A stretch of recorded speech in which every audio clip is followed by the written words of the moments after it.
Welcome to the New Masculine Podcast. I'm your host, Travis Stock, and this is a space for men who are ready to move beyond outdated models of masculinity and into something more honest, connected, and whole. It's always inspiring for me to connect with other professionals doing work in the space of men's development. Learning about new approaches, perspectives, and ways to navigate the challenges we face as men continues to grow me, both as a professional and as a man. Today's guest is one of those professionals. Marc Azoulay is a therapist and fellow podcaster who hosts the Men's Therapy podcast, where he dives into conversations around emotional intelligence, masculine identity, anger management, financial health, trauma recovery, marriage and divorce, ethics, and spirituality. As a therapist, Marc focuses on helping men define their masculinity in the context of modern times. His work supports men navigating substance abuse recovery, overcoming nice guy syndrome, and stepping into stronger, more authentic leadership. And on a personal note, Marc is preparing for a whole new chapter in his own masculine journey with his first child arriving in early 2026. He also proudly identifies as an entrepreneur, outdoorsman, and husband. I'm excited to dive into this conversation and explore how Marc's experiences, both personal and professional, have shaped his understanding of modern masculinity. Marc, welcome to the New Masculine. I'm so happy to be on the show. I love that intro. Thank you. Cover a lot of ground there. No one has ever accused me of being brief. I am kind of a thorough person, so I like to cover a lot of ground. So I appreciate you liking that style. I like that. Yeah. Is there anything else about you that I didn't cover in that intro that you want to share before we get into the meat of this conversation? I think that's good. Yeah, I mean, my company's called Men's Therapy Online, and we just are trying to be the healing hub for dudes trying to get their mental health on track. Heck yeah. So we'll get into a little bit more of your work identity and what you're doing in the world in a bit, but I'd love to start with your journey as a man.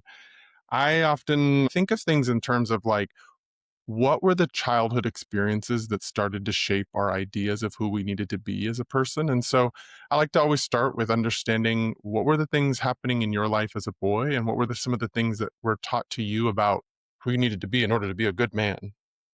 Totally. Yeah. And, I'm a therapist, so we talk about our life stories a lot. Uh-huh. So there's a lot of ground to cover. So as a young kid, I grew up in rural Maryland. So the Howard County, so in between kind of Baltimore and DC. I'm Jewish, so that was a big part of my identity growing up. And that was important because where I was, there were not many Jews. So growing up, I was like, Jewish kid, wore glasses, nerd, right into like video games and Dungeons and Dragons. I had like a little bit of a lisp. So I kind of got bullied. I got bullied into the ground. I also, started school early. My parents, because I was intelligent as a kid. So I started school early. So I was a little bit smaller and kind of chubbier than everybody else. So my early experiences with masculinity were pretty negative. I really didn't fit in with guys. I wasn't good at sports. I had a lot of like shame and perfectionism where if I wasn't good at stuff, I wouldn't try. So I never got better, So I was kind of always slow, always uncoordinated, never really did the athletic thing. And because I grew up in a small town, there was only really one version of masculinity. There wasn't enough diversity or role models. There were good things about where I grew up. I don't want to totally shit on it, but to give you a sense, like basically everyone where I grew up, not everyone, but most guys either joined the military, right, or became defense contractors. The area I'm in Maryland is called Fedland because there's so many federal agencies and everything right there. So it was a very very conservative, very sports and athletic and, rah-rah focused version of masculinity. Hunting was a big part of our culture. And I just wanted to play Super Nintendo and role play as a cleric, so I just didn't fit in. So with those bullying experiences, I did connect to a few male teachers, specifically the science teachers, a couple male science teachers. And they were kind of, showing a different version of masculinity, one that was more, intellect based, more about curiosity, more about discovery. One way that I frame it, I'm sure you're familiar with the king, warrior, magician, lover kind of male archetypes. I grew up in a very warrior culture, but Jewish culture, and then me in particular too, we're more like magician, right? It's more about like intellect and cleverness and debate, and that was just not the currency growing up. I hear this overlap between your childhood and my childhood of being sort of an undercurrent of shame and perfectionism that dominated how we showed up and how we navigated our realities, for different reasons. You being Jewish, you being a little different in some of your interests than what was around you. Me being a gay kid in the world, and I always find it fascinating how quickly we as little boys pick up on whether or not we fit into the dominant norm or not. I think my first memories are kindergarten playground of noticing that the boys looked at me different than other boys, that I was more interested in hanging on the monkey bars with the girls than I was with the boys. And so it's sort of like from those early 4 or 5 years old kind of timeframes, we start to really realize whether we fit into that norm or not. And then we start having to figure out how do we navigate that, considering that we may not fit into the norm. Yeah, and I'm curious about your school because at my school, again, being a rural school, like not having a lot of funding, um, it felt behind. Again, I don't know what modern school Mm, was like, but we still had the things that I think were really prevalent, like in the 70s and 80s. Like for instance, you'd pick teams publicly, right? So like mm, I'd be picked last on the playground. You know, we had this thing called the pacer, which I'm familiar with, which is like mm-mm, basically you like run back and forth across the basketball court in the gym, right? mhm. As like a fitness test, right? Oh, But yeah, yeah, uh-huh. but everybody's watching you, right? Mhm. So like everyone who's not running is on the stands watching you. So there's like this really like overt ranking system, right? Like if you Uh-huh. drop out first, like everybody sees it, you Yeah. know, and then whoever's like the fastest boy or the fastest kid, like they're going and everyone's like cheering them on. So there was like a lot of these like really overt like hierarchical things in my school. I'm curious if you had that Yeah, I growing up. remember, like, we had the presidential physical fitness test that was a part of, like, my elementary school that was really big, and I really wanted to run that mile in under 5 minutes. There was so much invested in demonstrating a certain sort of prowess over your physicality that was I don't know, some of it was fun, like the anchoring in some competition and that kind of stuff, but for boys who already felt pretty different and felt like they didn't fit in, it was a lot of pressure, I think, on us to, like, try to succeed in that way and to be viewed by our peers that way too. Yeah, it was a lot of pressure and there wasn't a lot of, like, alternatives, you know, it wasn't Mhm, until high school actually where we had shop, and I was mhm, good at that, like, I'm much better with, like, craftsmanship type stuff, you know, I still like uh-huh, doing DIY stuff today, and, this is not a brag because this actually just demonstrates how kind of, like, poor my school was, but my uh-huh, senior year, they ran out of classes to teach me, because I had taken all the APs that were available, right? Not because I'm a genius, but because we didn't have enough teachers to like run uh-huh. the AP classes. So I took shop 5 times in my senior year, right? Wow. I took AP English, AP Math is all they could support, and then shop. And Wow. like at that point, I felt like I had some kind of traditional masculine thing, Uh-huh. like I could use tools, you know? But Do you it have a really favorite wasn't until project or a then. favorite thing you built out of those 5 years in shop? Yeah, we did, like, battle bots, which I remember Uh, really loving. So we had, like, a like, battle fully bot competition. articulating and stuff? Yeah, fully Wow. articulating, like, flipping the other robots, like, using motors and row controls and stuff. Um, so, like, that kinda robotic stuff was really interesting to me. Wow, I don't think we got anywhere near that. We got, like we, like, carved those, like, race cars that you could put a CO2 cartridge in, and then you could race them later on. We did that a little bit in shop, but we didn't get to full articulation. Yeah, and we were doing that stuff. Yeah, we did, like, you know, like, the traditional, like, the towers and the bridges and Yeah, we all did the that kinda bridges. stuff, and Uh-huh. yeah, and I fit in more there. I think my final couple years I fit in more because there was another kind of, like I said, traditional masculine vector that I could Mhm, be good at. But mhm, literally up until that point, it was like physical sports or nothing. You know, there wasn't a mm, lot of diversity and a lot of other conversations around masculinity. mhm. So it sounds like you were able to eventually start to find some teachers that kinda leaned more into what your strengths and interests were that were kind of male role models. Any other male role models come to mind when you think about your childhood? Yeah, so I mean, my dad was a phenomenal role model for me. He was he is like the quintessential dude, Mm, man in a way. So he's a dentist, and we're in a small town, so everybody knew him. He was like literally everybody's dentist. So he was kind of famous where we would go, and he's very charismatic. You know, he's very handy. He works out regularly, so he kind of fits into a lot of that. He's an immigrant from Morocco. He's a Moroccan Jew. Um, so that was really inspiring for me. I think if it could have been better, I would have liked more conversation with him. I think he was a much more like, show don't tell kind of guy. He didn't have a lot of that emotional depth, which is fine, right? I mean, for a lot of, I mean, as a kid, I wanted it. As an adult, I'm like, he was a refugee, so he was a refugee immigrant from another country. So it's like a very different type of experience. I think I have a lot more compassion for it now. I would have liked more kind of like emotional guidance and more instruction.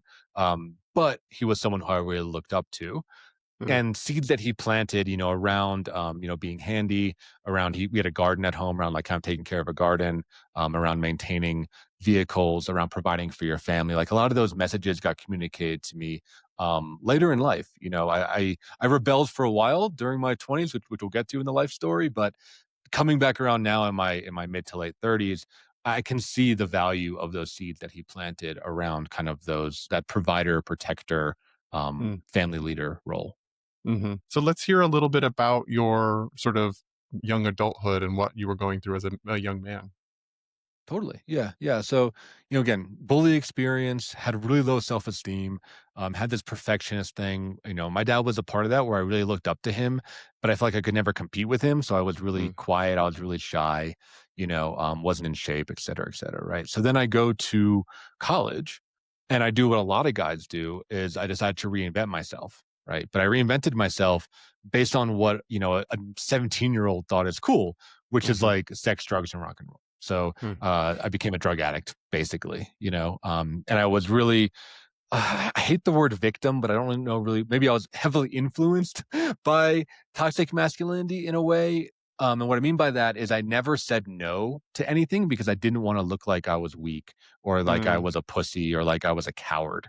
So what that looked like specifically was, when people were presenting drugs in college, right? I was like, oh yeah, like cocaine. I've done that tons of times. Like, give me it. Or like I would never say no to a drink, or I would never say no to going with someone to buy drugs, right? I was just like constantly trying to push myself into these situations. And, remember, I'm just like this, you know, Jewish overweight nerd, right? Like I'm not a tough guy at all, and I found myself very quickly I was in Pittsburgh for college. I found myself very quickly in the kind of like criminal underworld, for lack of a better term. mm, I was heavily involved in the rave scene, which I liked. And actually, that was really good for me by and large. I got a lot of confidence dancing and a lot of confidence with women, out there. And the rave scene was very young. So I felt like I was, around a lot of my peers. And there was a lot of people in the rave scene that were kind of outcasts, a lot of queer individuals, a lot of mhm, kids that were kind of like, lost in their own way, a lot of people from like alternative lifestyles and alternative, fashions, right? Like all the goths and the punks, like, the rave scene was like it was such a different thing from rural Maryland, Um, so I was in that scene, and that scene, in Pittsburgh, this at that time was connected with a lot of the drug scene. There was a lot of warehouse in Pittsburgh where these parties would take place, but then there was also warehouses where people would be manufacturing and cooking drugs, whether that be things like cocaine all the way to like meth and opiates and heroin and things like that. So, mhm, um, I was a poly drug abuser, which means I took basically whatever there was, I was taking it. Just snorting bags of freaking orange dust. Who mm. knows what that was? Um, and that quickly led to an overdose. I actually OD'd on an opiate after about 2 years of drug addiction, and then I got into therapy as a client. So I'll pause there because there's a lot there, but that was kind of my like rebellious college phase. Yeah, I mean, thank goodness you got through some of that in that time frame rather than now where you never know what's mixed with what, and it could have been even Yeah, worse, dangerous situations for you. yeah, one hundred Yeah, what I percent. hear in that is it's resonating with a conversation I had with a guy recently where we were talking about this thing that drives many of us men, which is sort of this undercurrent of not enoughness, this undercurrent of I have to do more, I have to be better than, I have to put myself in risky situations in order to prove my masculinity, to prove that I'm worthy enough, that I'm good enough, that I'm strong enough. Like there's this interesting thing that I think drives so many men, which is this fear that we're not enough, that we are not seen as enough, that we aren't valued as enough. And so we put ourselves in these positions like you're talking about to try to prove something. And yet there's so much risk involved in that. There's so much danger. There's so much escapism in all of that. Is that fair enough to say in terms of what you were experiencing? Like there may have been like an undercurrent of not enoughness that was driving that? Oh, 100%, Yeah. 100%. If you go back to kind of the traditional men's movement, right, like Robert Bly kind of stuff, right, like that lack of initiation. Like, I do believe, and you may disagree with this, so I'm curious to hash it out, but I do agree that men are kind of made, going from boy to a man. I do think there's some kind of initiatory thing, or at the very least, there's skill development, right? You Mhm. need to practice discipline. You have to practice ethics. You have to practice, um, like being honorable. You have to build strength, not just physical, but emotional, mental, and spiritual. Like I think being, a man as compared to a boy, right? Being an adult requires practice and work. And it's not given to everybody. I think there's a Mm. lot of, people that are older than us, right? That are still boys. They haven't gone through the initiatory phase. And I think without the culture doing it, which I think American culture really doesn't do it. I mean, Jewish culture, we have a bar mitzvah, Yeah. but for me, it was at 13 when I didn't really know shit. I Yeah. wasn't super connected to it. Like I just like memorized some gibberish and then got, applause and then Your went to a brain's not even party. fully formed yet enough Yeah, like, to yeah, I don't know what yeah. it means to be a man. Like I'm just trying to Yeah, get through right. the humiliation of being on stage Uh-huh. and then like going to a party where like there's girls that I kind of like but can never talk to because I'm just afraid of everything, you Right. know? So I think a lot of men, and including myself, as I look back, I self-initiated, which is kind of Mm. what you were saying of Yeah. like seeking risk and like proving myself to myself by doing things outside of my comfort zone. Of course, that's extremely stupid and really dangerous because, you mentioned the drug risk, which of course, like fentanyl and stuff is really real right now. And Yeah. it could have got sideways. I mean, I did OD and luckily I was saved by my girlfriend at the time, but like it could have gone sideways bunch of times, and it has for some of the friends that I had at that time have either died or ended up in jail or something. Yeah. But Yeah. without like the older men initiating us or the culture initiating us, like it can be really dangerous. But I do think men need that, boys need that to feel like they belong, to feel like they've earned their manhood or their adulthood. Yeah, let's riff on that a little bit because I think that's Yeah. something what comes up for me is it's really interesting as a queer person. Like, in some Yeah. ways, there is a forced initiation for most of us as gay people where we have to do the coming out process, Hmm. where we Hmm. have to gather enough bravery, enough resilience, enough strength, enough determination to really like claim who we are, even in a culture or that doesn't value that, or within families that there is risk of rejection, risk of being cast out, and so in some ways, I think of like well, the coming I wish I didn't have to go through the coming out process as a 20-some-year-old. It also was one of those initiations that challenged me, that pushed me out into the desert to find my way through and to figure it out, and I wouldn't say that mine was unscathed or not difficult. It wasn't like this sunshine and rainbows kind of situation for me, as especially in terms of my mental health. Um, but it's interesting to think about if our culture doesn't do it consciously and intentionally, it life seems to, for many of us, force us into something, whether, or we choose it as a as an initiation to, interestingly, try to help us grow up. And sometimes it helps us, and sometimes we get stuck in that loop, or sometimes the risk taking is too big and then it's harmful to us. So it's interesting to think about that. And I think as I was listening to you talk about some of the things that men need to develop, do you feel that that applies to all versions of men, those sort of like strength and discipline and principle? Are that is that something that applies to all men that is necessary, or is that a specific type of man? Like, what's your thoughts on that? Yeah, yeah, and I'll answer that, and I just want to say, yeah, I think the coming out process is an initiatory ritual, Yeah. 100%. And again, I'm not familiar with that. I had many queer and gay men friends growing up, so Uh-huh. I'm familiar at least a little bit tangentially. But what Uh-huh. I think is really beautiful is what I saw in their experiences, and maybe it was true for yours, is like the welcoming afterwards. Because I think it's like, yes, overcome something difficult, but then be welcomed into this larger community, this larger gay or queer community, which is awesome, right? Because I I think think that so many exists young for boys some don't need people. that. I don't necessarily Yeah. know that was my experience. Like, I still Okay. felt very isolated. I think I was in between worlds. I think that was my part of my own process. So it wasn't like I was like, came out, I went to a gay bar and I felt at home. I did not feel at home the first time at a gay bar or many times.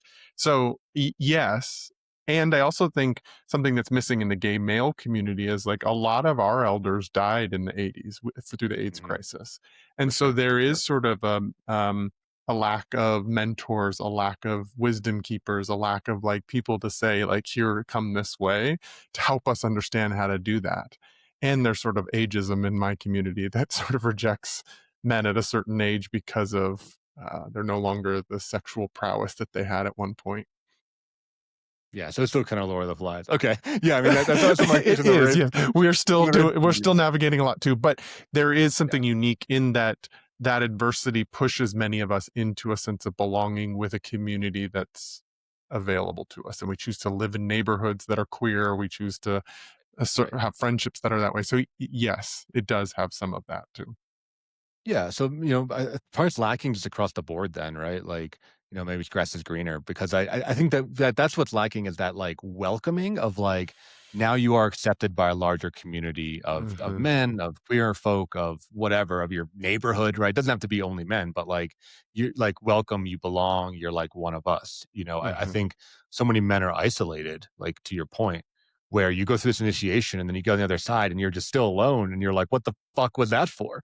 uh-huh, You know, like, I thought I would be part of something. I would earn something. I'd get a uniform or I don't know, a cap or something, of a feather or something, who knows, uh-huh, right? And I don't know, again, I didn't live 200 years ago, but I imagine it seems like from historical record that there was more of that. There was more of like, even professionally, like if you were joining a guild and learning a trade, you would go through this whole multi-year training process. You'd apprentice, usually under an older man, and then you'd have like a graduation and you'd be like a mason, and you'd be mhm, part of mhm, something that you would have a sense of identity. I feel like in modern Western culture, we're so diffused and we're so distracted that we don't have those pieces. So it yeah, leaves a lot of guys feeling lost and just yeah. alone. I mean, it makes me think of the kind of work that you do in the world and the work that I'm doing to start to build men's communities to be that Mhm. that place of belonging, to welcome it in, to help with the initiation process, even if it's a little later in life than maybe it should have been, but to welcome people in, to think about here is a place where you can belong. Here's a place where you can weather the storm and come through it and be received at the end of it. Mhm. Yeah, Yeah. totally, totally. And to kind of go back to the original question on the Yeah. values, the values that we kind of, I guess, preach or at least stand by at MTO are strength, courage, mastery, and honor. And I can go through Mm, those four in a minute of like what I mean by those. But to answer your question directly, I do think those are masculine energy principles. And since we're having a more like queering of the conversation, obviously, I think like people, women can have masculine traits and men can have feminine traits. I don't think it's tied to birth sex, but I do mhm, think there is something around being an adult, and grieving. Robert Bly, to mention him before, he talks about like removing the comfort loving boy, and that's the part of you that I think a lot of men we all have, and we're ashamed of. But I think that shame isn't entirely toxic. I think that shame is moving us towards becoming a full man. Right, that comfort mm, loving boy is the one that lets fear win. Right, I'm not saying he's a coward because that's a derogatory term, but like let's feel fear win.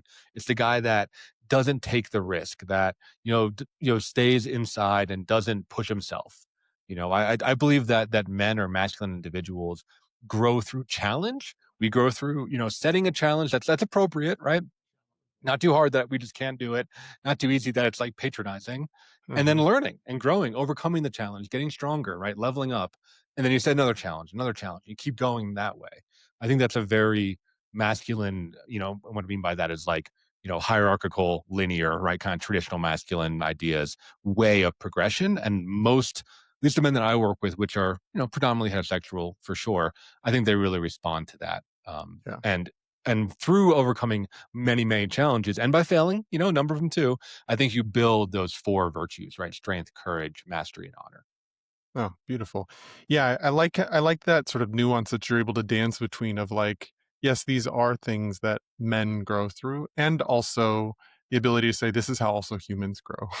Mhm. Like Yes. and Yep. and humans can have mastery, humans can have strength, humans can develop these four characteristics, and it's not just limited to men and men's work. And I think that sometimes um one of the challenges I have around traditional men's work is that nuance isn't honored, that these are principles for people, that these are principles for queer people, that are for heterosexual people, for cisgender, for transgender, for they're just for people. And I think it's true that we as people do grow through challenge. And if we stay in the comfort zone, that comfort zone becomes very limiting at a certain point. The risk of staying in the comfort zone no longer feels as comfortable as what would be if we took a risk, a leap of faith. And I think that I just watch so many people in my practice hit that place where they're like, Mhm. okay, it's time to stretch and grow, and this is uncomfortable. And yet, this is how I grow. This is how I develop a more expanded comfort zone, not so limited and tight. Yeah, I think the work that you do and the work that I do are helpful in that because Uh I huh. do think that there is, the idea that patriarchy hurts all, Yeah. right? Like I do think when what I see, and again, I'm curious your view on it, but what I see is that for men, there's not a lot of room for messiness and for deficiency. I Hmm. think there is that still patriarchal idea that, once you reach a certain age, call that 28 to 35, just throwing something out there, like you're supposed to be competent at everything, right? All your Yeah. bars have to be full. You got to have your relationships, your finances, your job, your health, your mental health, your spirituality. You got to be cruising. But I think most guys, me included, right? For me, it was fitness, frankly, right? As I'm kind of telling this story, right? It was physical health. But for most guys, we're deficient in one or two of those bars. Yeah. And because I think our culture doesn't create space for guys to level up in those categories, we stay deficient. We hide those deficiencies. We stay in that comfort zone. And then you fast forward to your 50s, 60s, 70s, and you're like, shit, I never took care of my health, Uh huh. or shit, I never figured out how to be in a relationship, or I never developed an ethical framework, because I don't think there are many opportunities for men to like be a novice, like Mm. make the mistakes of a beginner. And I think that's a shame. And so I'm happy for you to be able to create those spaces, and for me to create spaces where guys can practice and level up. So let's go back into some of your identity now, maybe some of who you are today. And specifically, I'd love to hear from you around sort of like coming from an immigrant family, coming from a Jewish background, how those shape your sense of manhood now. So, being in my generation, you can't talk about being Jewish without talking about the Holocaust, right? Hmm. So, both my parents are Jewish. My mother is Ashkenazi Jew, which is, for the listeners that might not be familiar, that's the more traditional when you think of Jews, right? Like Eastern European, right? My mom's a Polish Jew, right? When you think of like Polish, German, Russian Jews, that's Ashkenazi. That's kind of our branch. You can think of it like, you know, Catholic versus Lutheran versus Yeah. Protestant, right? Um, my dad's Sephardic Jew, so that's more from North Africa. He's from Morocco. So Sephardic Jew is more like Israelis, Tunisia, Morocco, right? The kind of more Spain has Sephardic Jews. Our family was originally from Spain, got chased out by the Spanish Inquisition, and crossed the Strait of Gibraltar and ended up in Morocco. So that's the story of a Mm. lot of Sephardic Jews. Yeah. Um, so both Jewish, different kind of sects, if you think of it that way. So starting with my mom's side, that's kind of the traditional Jewish story. So my grandfather was a POW. He was not in a concentration camp, but he was flying for the Polish Air Force at the time and got shot down about 2 years or so into the war and was a POW in one of those camps. So he Mm. wasn't in a camp that was designed to kill people, but it was still not a great camp to be in. We was A still camp starved. nonetheless. Oh yeah, camp nonetheless, right? He was still starved, tortured, all that kind of stuff. Yeah. Liberated by the Allies towards the end of Mm. the war, and then part of the brain drain. So he was a radar specialist. So he got recruited by NASA, and that's how he Wow. got to America, is by working for NASA. And he met my grandmother at like it's very cinematic, like at like a ball, for like soldiers, basically. That's so So he romantic. so romantic. It's like that shit doesn't happen anymore. But Yeah. he met her at a ball. She was also a Jewish woman in London, and her story was also traumatic as shit, right? Because she was Mm. a child during the Blitz, which is when the Germans were bombing the shit out of London. So they took women and children and they moved them out to the country. So she was separated from her family. She was living in basically a farmhouse with like, I think it was like 30 other kids in like, difficult conditions, right? Not because the family was abusive, but because they were poor and they were just trying to get the Mm. kids out of there, right? No one was at fault there, but it was just a lot of fear, having to think you have to leave your home and not knowing if your home's going to get bombed and having to run, to bunkers and to safe spaces. And that the Blitz went on for like 3 years. It was like a long time during her formative years. So the two of them moved to America and worked for NASA. My mom was born in Canada actually, and then came down. And then my on my dad's side, so my grandfather was a barber of the U.S. Army base. Morocco was like a staging area for the Desert Campaign. So Mm. my grandfather was a barber. He did officer haircuts, and then Mhm. my grandmother was a seamstress. And basically, what happened is Morocco during the war was actually very safe. It was an ally. There wasn't any fighting in Morocco. Like I said, it was more of a staging area where they would then go to like things like Tunisia and Egypt to actually do the campaign. Um, but after the war and with the formation of Israel, and this is I know a touchy topic, but I'll just tell it from my experience right now. With the formation of Israel, it was really dangerous for Jews, especially Sephardic Jews, living in Arabic countries because, kind of the sentiment was, well, they create a place for you, like get out of our country and go there. Mhm. Mhm. And that's called the second Arab immigration Mhm. wave of immigration. The first one was during the war. The second one was when Israel became a state. So at that time, the Jews were put into ghettos, which is like the word ghetto comes from Jewish culture, Mhm. and Mhm. a Jewish ghetto is intense. It's a walled off part of the city, right? So Mm. it's not just a poor part of the city, but it's a city that's surrounded by walls that has guards around it, right? It's basically like a jail, but you live in it, and then all the Jews were kind of put into these neighborhoods that were surrounded by walls and they could not leave. A few of them could leave to do business outside, but they weren't allowed to stay out there. They were all, under curfew, put into these ghettos. And during that kind of second wave of Arab immigration, the ghettos were getting attacked. So, for instance, my grandmother said she was a seamstress, and my family had like a store where they were selling, yarn and those kinds of materials. The glass would get broken. There would be, paint thrown all over the doors. One of my aunts was actually sexually assaulted during the Wow. time. Another aunt was kidnapped for a few days. It was really bad. It was really bad to Yeah. be a Jew during this time. So my grandfather pulled the strings he had, which was with the U.S. Army because he, was the barber there, and they were able to evacuate him and his family into New York City. So Mm. we just, flew into JFK, and they just, established a life there. And there was a big Sephardic community in Forest Hills in Queens, and that's where my family kind of came up. So with that, there was this kind of culture of fear. I think a lot of Jews, either we have this, we know about it, it's covert or overt, but there's this idea that if people find out that we're Jewish, right, they're going to kill us or they're going to chase us out. I remember experiencing this in my grad school where I went to a very liberal, like a Buddhist grad school, like as liberal as you can get. And I didn't talk about my Judaism. Me and two other Jews in the program, there were three of us. We didn't talk about being Jewish until our final year, and we Mm. were just reflected like, oh, it just never came up.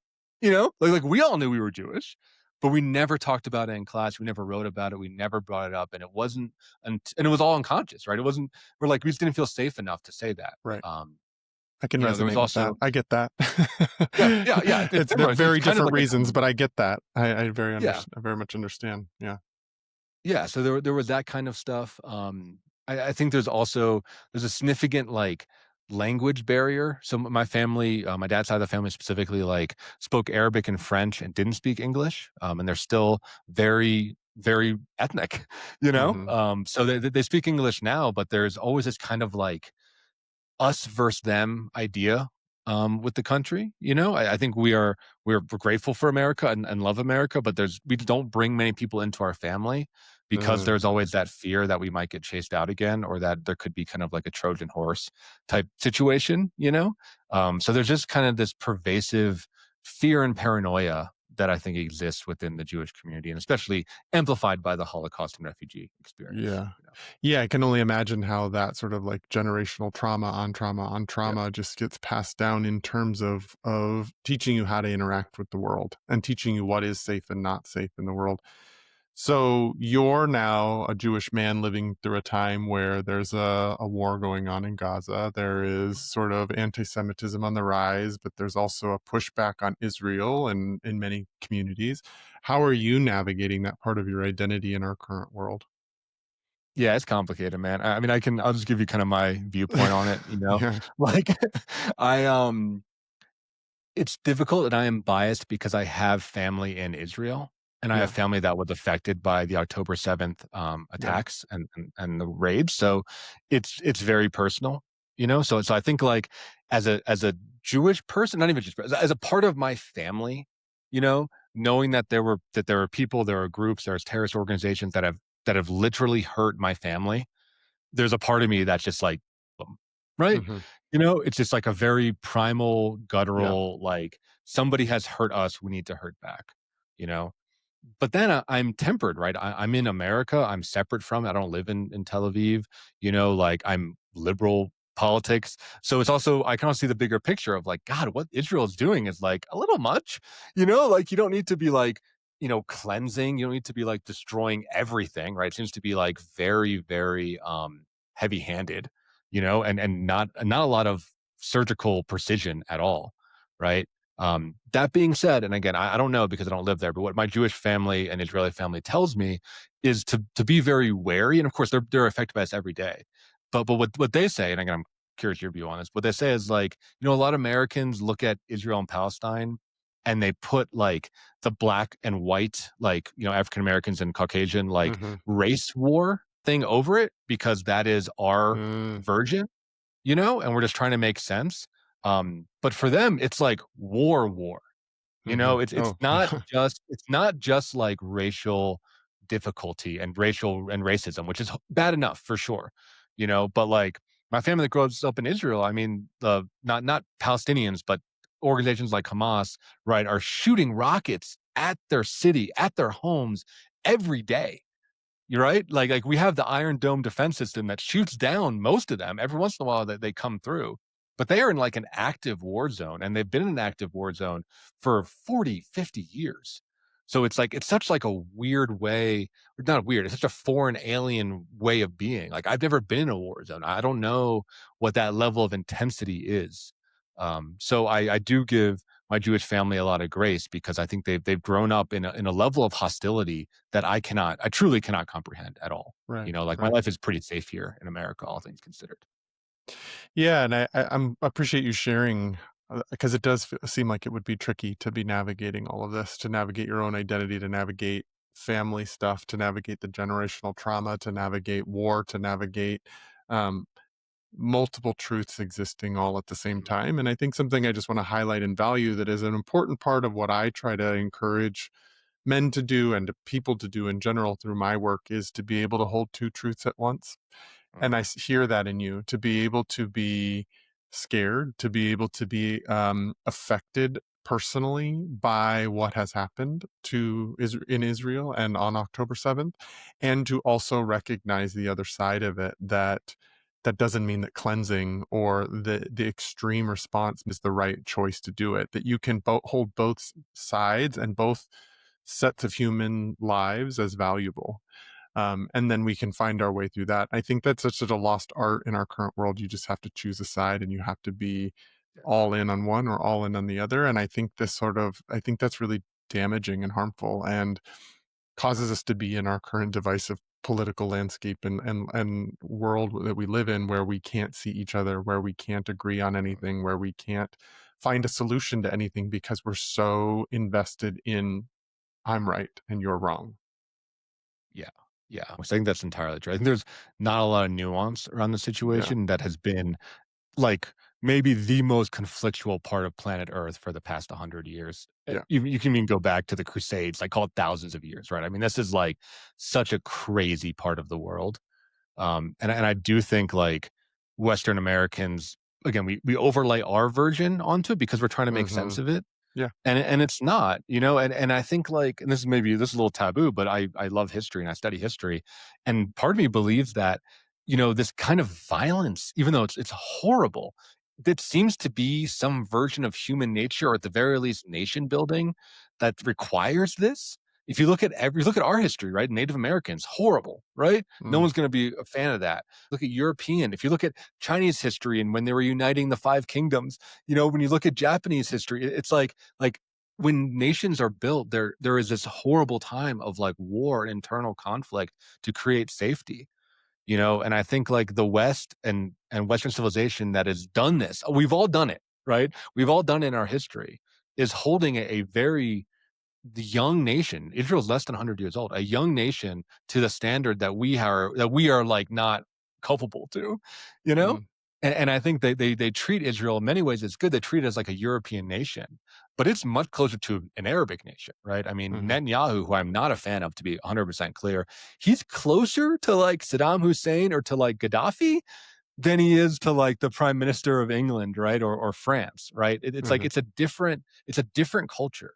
And it's a different like just from a like developmental, government developmental framework, it is a much earlier developmental framework than, white culture and Western culture is, you know. Yeah, and yet, like, I very much see that too in history that there is a violence to that process, and I don't think that absolves us from trying to find ways to do it that aren't that, or for For sure. demanding or Yeah. asking for that, that it doesn't have to be that violent, it doesn't have to be power over someone in order to take up space for yourself. It doesn't have to be the zero-sum game that we keep playing, and so I just, like, I agree with you, that's what history has been, and I don't think I'm not proud of how our country started. I'm not proud of how most countries starts. Colonialism, that kind of stuff has not necessarily been good for people.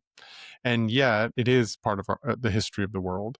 And I think we as a human species can continue to evolve and continue to ask more of ourselves and ask more of each other and our neighbors to do it in ways that are not violent, that don't require genocide, that don't create starvation and inhumanity, and that, yeah. So I'm with you that the history says it, but I think we can also demand better from the people that are around us. I agree. Yeah, I think Well, hopefully, like as a human society, we are iterating and moving forward. You yeah, know. for sure. Yeah, Yeah. that's what we need to be doing.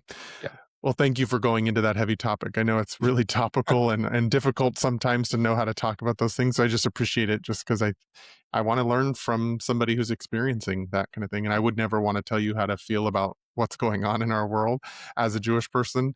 And I'm also like, love just hearing about how you navigate that part of your identity living in our country and what's going on. So thank you.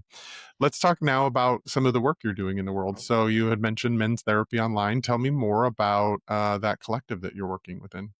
Yeah, yeah. So, this kind of came out of my private practice. MTO is fairly new. We're about two and a Mm, half years old, but I've been a therapist for over a decade at this point, and I just wanted to do more.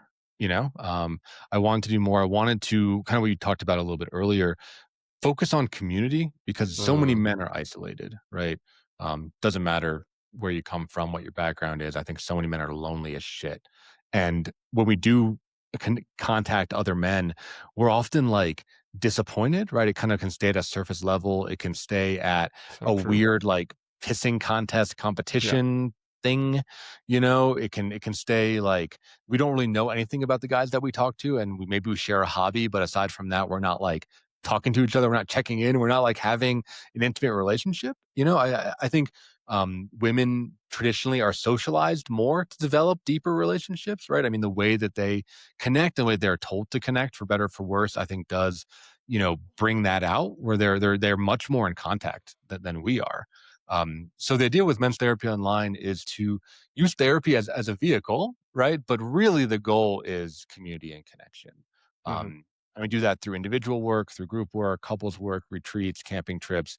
We have an online platform via Slack that's totally free that anyone can join. Um, we're just trying to get guys talking about real shit. And I feel like if you can make that happen, the world will be a much better place. Agreed. So why is this part of the mission so important to you as a therapist? Like, why did you choose men's work specifically, and why do you feel so empowered to stay in that place? Yeah, well, I mean, I think going back through my work, both personally and with a lot of the people I end up working with, I started in substance use. I should be clear about that, right? Because I'm like a sober and recovery dude. Um, but I found like if you go deeper, it is around gender identity. It's around the stuff we've been talking about during this whole, episode.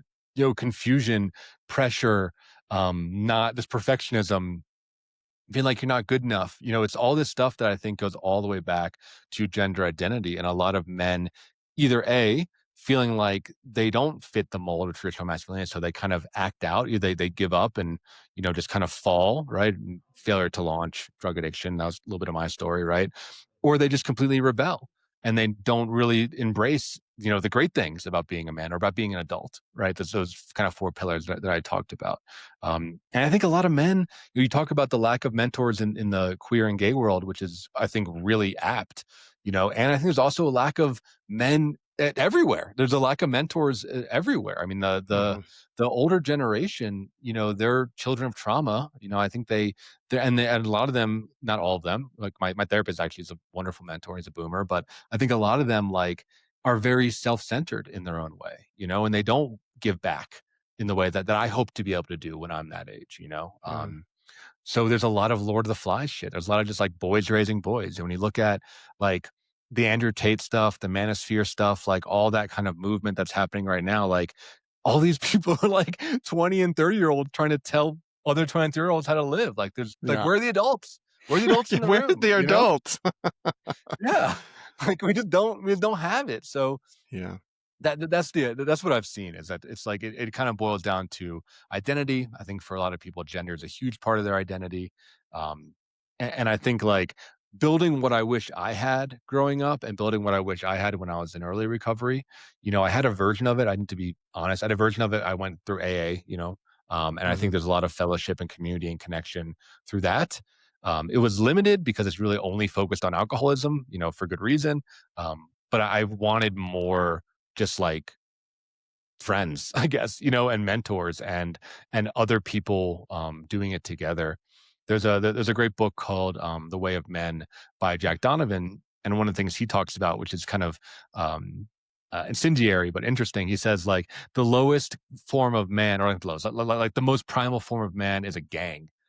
Right? So Mm. this idea that like if you look at primal men, it's like this hunting party, right? Or in the army, it's like a fire team, or when you work on a job site, right? It's like a bunch of lumberjacks, right? Like we Mhm. are we are gangs, like we are small groups. We are like between 3 and 8 is like the ultimate version of masculinity. We're not meant to be alone. We're meant to operate in teams.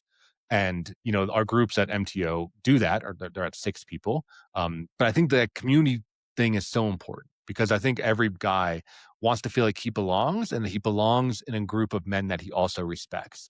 And if you belong to a group of men that you respect, then guess what? You probably are a respectable man yourself. I just thank you for naming so clearly that it's about gender identity. I think even just in our current cultural conversation around gender and Mhm. around pronouns and all that stuff, even just saying that most men are working through things around gender identity, I think a lot of men will immediately tense up around just even that language. And so Yeah. I just appreciate that you were just able to name it so clearly and to not be afraid to like explore what that is for people. And I don't mean that is any implication that men are not men. I mean Mhm. that how you socially construct who you are as a man is what's in question, but are so much of the current political and sort of cultural dialogue is around changing gender and Yeah. dissolving gender. So I appreciate you just used language that was so clear, even though maybe sometimes that will make people kind of tense up around it. But it's okay to feel that challenge and to start to explore it anyways. I also hear in your work that I always love because I think it's where I come from that like my men's work is just as much about my own healing and taking the next Yeah. step in it as it is about the change I want to see in the world. And so I just love that you're coming from your own experience, creating what you wish you had, finding belonging through creating it and creating it for other people as well. So thank you for taking your own healing journey and continuing that path to create it, help it create for others. Oh, you're welcome. Yeah. Yeah. I mean, it is deeply personal. And I think to the gender identity piece, I guess to maybe push on that or to highlight that for your listeners, it's like, okay, I talked about those like four pillars, right? Strength, Mhm. courage, mastery, and honor. Mastery, I think, is the best example. I think our current culture and it's like, it's a stupid, I mean that like it's a dumb way of looking at gender identity where we're just looking at like the coat of paint you know? Like, being a man is like learning how to like shoot a gun and being a girl is like learning how to sew a dress. And it's like that's just Mhm. so dumb. Like it's so simplistic and I think it really leaves a lot of people out in the lurch. So when I talk about mastery, right? I don't care what you're a master of. I want to be really clear about that. I don't care what you do. I think that's just level 1. I'm talking Mm. about the process of getting good at something. The process of learning a craft, learning a skill, learning a sport, learning anything, ballet dancing, whatever it is, cheerleading, or traditionally feminine stuff. Like the process of learning something, being humble, leveling up, overcoming challenges, becoming a master to the point where you can teach somebody else your thing. That is that masculine energy, right? Or again, for the queer lens, like an adult energy, you know. But I think our culture, to your point, it focuses on the coat of paint, not on like the process, not on like the actual thing that makes you grow as a person. It's really limiting, I think, for a lot of people out there. I think that's what the queer community has been trying to say all along. This is so dumb.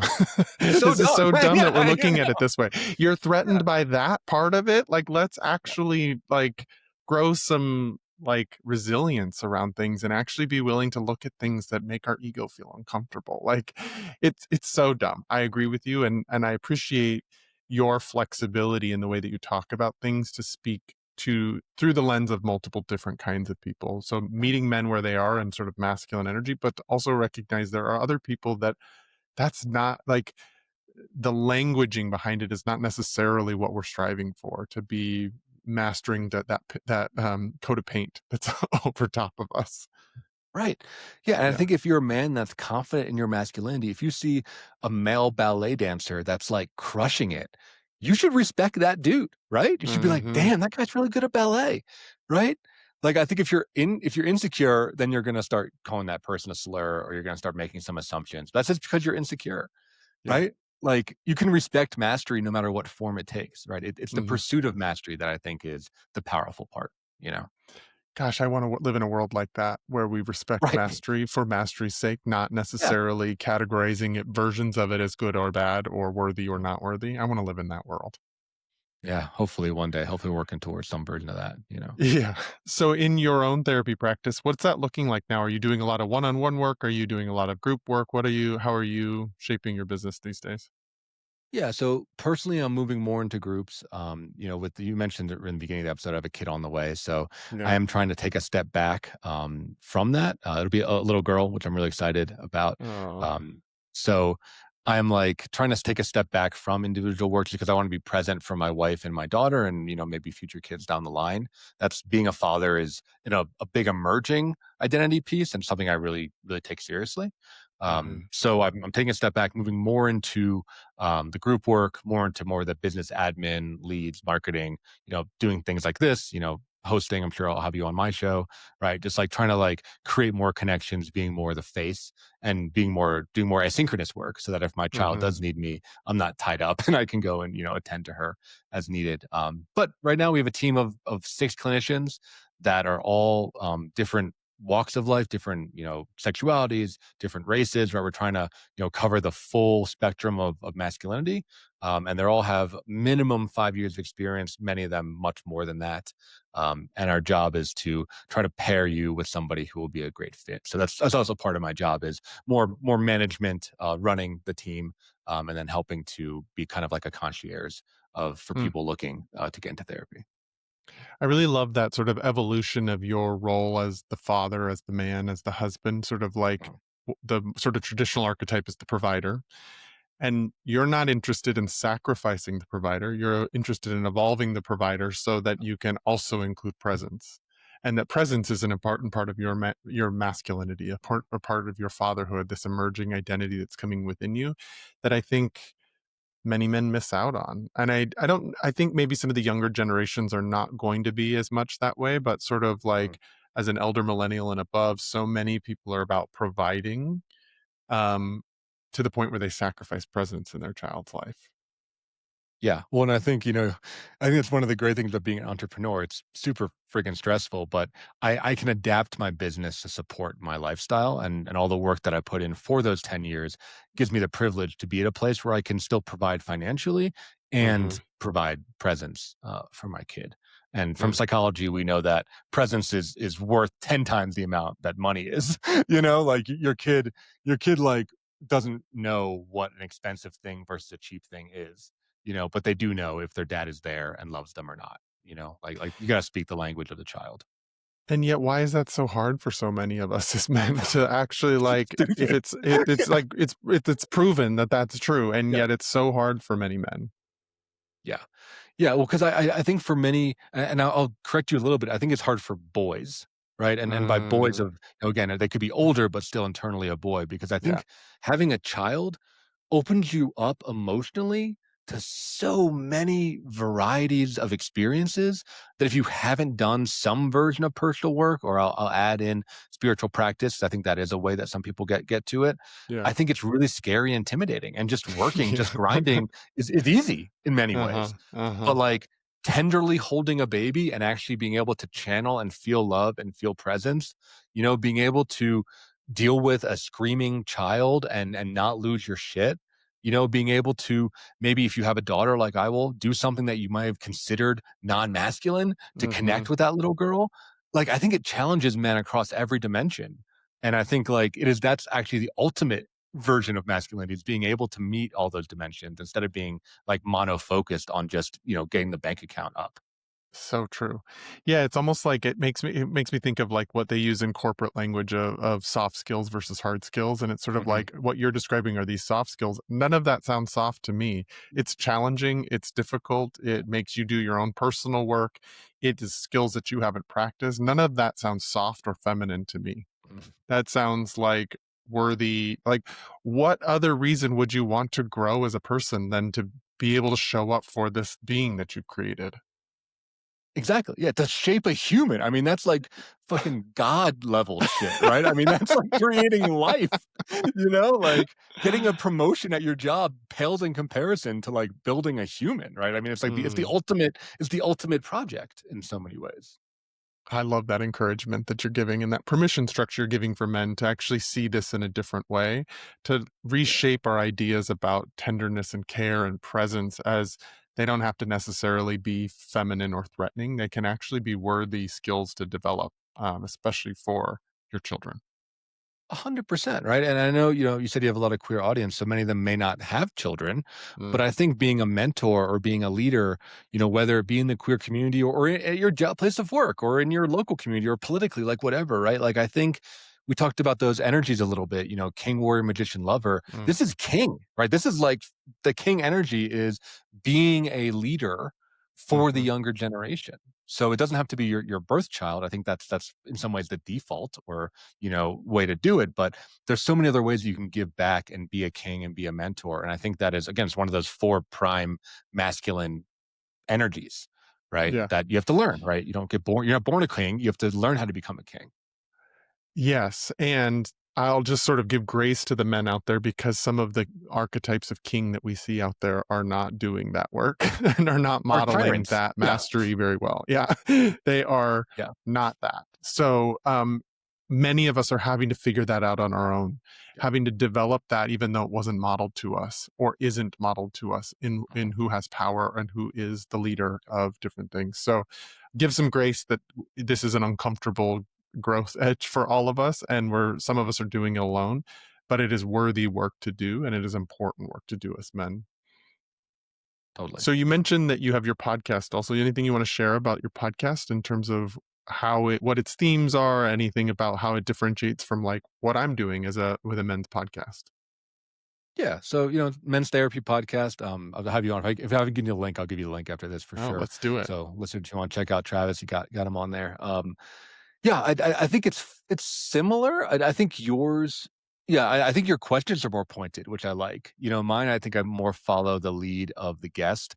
We've been Uh-huh. running for about 5 years, and the goal is just to be kind of like a one-stop shop where we cover issues that a lot of guys come to therapy for. So things like substance use, things like divorce, things like gender identity, things like their own sexuality, job, losing their job, right? Porn addiction. So mine, Mm, I think, is more focused on the topics, and then we have like kind of a practical steps aspect of, hey, if you're listening to this, like, what's one thing you can do to get started? But the idea is that most males listen to podcasts, right? Or I would say the other way around. Most podcast listeners are male. I think that's mm, more accurate. When we look at the stats, and what I'm trying to do, and it sounds like we are trying to do, which a lot of people in my field and our field do not do, is go where the people are. I think a lot of therapists have this like weird ivory tower thing, or they expect people to seek us out. Some of that I think is elitism. Some of that is I think most therapists are introverts, right? It's not all like a conspiracy. But I think by like giving away the information for free and Yeah, having a place where a guy that maybe therapy doesn't work financially, maybe doesn't work logistically, whatever the reason, maybe you're not ready, you can still learn. You can still kind of benefit from the knowledge of experts. And then when you're ready to commit, like we're here, right? But if you're not, we still have this kind of channel where we're trying to just get the word out there about kind of psychological principles focused on the issues that men struggle with most. beautiful. I can see where there's a ton of value in that, in being a one-stop shop where lots of different kinds of guys can come listen to that, and that Yeah. information isn't gate kept, and that not everything fits into that sort of traditional capitalist mindset, that people's growth is important and doesn't need to be gate kept. So I can see a lot of value in that. In sort of the theme of what you talked about just a second ago about like practical steps guys can take, if at the as we wrap up our conversation, is there one or two practical steps you can think of that you are sort of pieces of advice you'd leave the listener with from this podcast? Yeah, I mean, the stuff that was most helpful for me, I think we've been kind of threading it in and out, is like finding a mentor. Mm, Right, and I think to your point and to my point, I think it's really hard right now to find a real mentor. I think it's, you know, I benefit from therapy being a paid service and coaching being a paid service, right? So I'm biased, and I think it's kind of a shame that it has to be. I think right. these types of relationships were built into culture, or seemingly were a lot easier to access. Now in Hmm. capitalism, we have to charge for it. I I think I know. got to make a living, so we got Yeah. to do it. But if you can't find that, I had so many digital and virtual mentors. So some of the books that I've mentioned, Robert Bly, Jack Donovan. There's a book, King, Warrior, Magician, Lover, if you like that, by Douglas Gillette and Robert Moore. There's a lot of, meditations by Marcus Aurelius, No More Mr. Nice Guy by Robert Glover. There's so much of this stuff that is the cost of a book, 15 Mm, bucks, that have truly changed my life. And if you're feeling alone, No More Mr. Nice Guy is a big one. I'm kind of like a being a people pleaser dude. I read that book and I was like, shit, this guy knows me. And that's great. If he could write a book, a successful book about me, that means that there's tens of thousands, if not hundreds of thousands of other men that feel the exact same way. So there's like a yes. sense of belonging there. So, even though I know it is hard, the older generation is really disappointing in a lot of ways. Like, try to find those mentors, whether they be in person or virtual or digital. Like, there's a lot of wisdom out there, and you don't have to go it alone. I think that's what I would leave your listeners with. Amazing. Such a good reminder for people and such a good encouragement and invitation towards that. And I think powerful because there are some barriers to entry for men to asking for help, getting mentorship, talking about things that are vulnerable. And so maybe sometimes the first step isn't immediately talking to someone or immediately opening up to another person, but it is reading a book and feeling seen in that, finding some resources and tools that are a little more indirect rather than too direct for us. And so maybe that can be the beginning of a lot of men's journeys. So thank you for bringing that up because I think there are lots of different ways that this process can go. And I hope maybe even our podcast can be some of that work for people too. So Mark, if people wanted to find out more about your work, wanted to find you out there on the internet, how do they do so? Yeah, so everything is at the website, which is menstherapy.online. So we got so much freaking content, like almost all of it's free, right? So we have Mm. like so many blogs, you're never going to read them. We have 5 years of I've seen the podcast website. episodes. He's not lying. Yeah, There's there's a lots ton of of free shit. content. Yeah, there's free online email courses that get sent to you, so like whatever your learning style is, we probably have a way that you can engage with it. And then, we have our Slack community, which is free, that you can join with no commitment. Every once in a while, we're going to tell you we got a group open and try to get you to join the group. But aside from that, there's no commitment where we're up to like 220 dudes on that, of people that Wow. are just talking about real shit going on in their lives. Also totally free. And then, yeah, if you want to work with one of us, do individual work, join a group, come to a retreat, work with couples counseling, you have those options. But we're really trying to be as accessible as possible and really break down that stigma for men getting into therapy. So again, the website is menstherapy.online, and you can see the links to all the social media, all the podcasts, all the stuff is all there. That's the hub. Thanks so much, Mark, for joining me, for being such a force in this world in terms of what you're creating for community in terms Thank you. of men. And thank you for sharing your own personal journey. It's been a real pleasure. If you want to find out more about my work, you can go to travisstock.com Or you can find me on Instagram at Travers03. That's where I keep these conversations live and questions are asked and answered there. So please follow me on Instagram at Travers03. And if you want to support the mission of this podcast, you can go to patreon.com/thenewmasculine. Thanks again, Marc, for joining me. And until our next episode.